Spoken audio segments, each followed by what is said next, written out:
Hello guys, welcome back to my YouTube channel. So guys, in this video I'm going to show you how to fix could not mute this channel on WhatsApp in iPhone.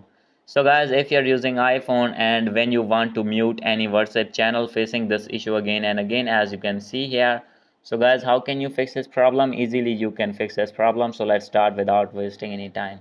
So guys, main reason of this problem is strong internet connection. So guys, if you are not connected with Wi-Fi, then guys you need to connect with any Wi-Fi, and guys if you are using mobile data, then guys you need to turn on your mobile data.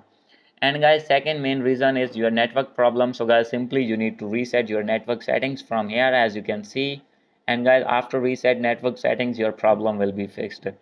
And guys, third reason is VPN. So guys, if you have connected with any VPN, then guys you need to disconnect your VPN.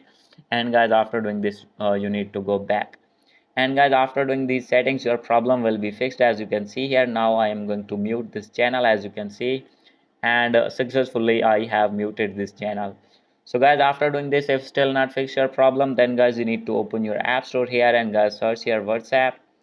And guys, after this you need to open your WhatsApp here, and guys you need to update. And guys, after doing the update, your problem will be fixed. And guys, if still not fix your problem, then guys you need to delete your WhatsApp from iPhone, and guys you need to reinstall again. And guys, after doing this, your problem will be fixed. Hope you like this video. If you like this video, please do subscribe, comment and share. Thank you.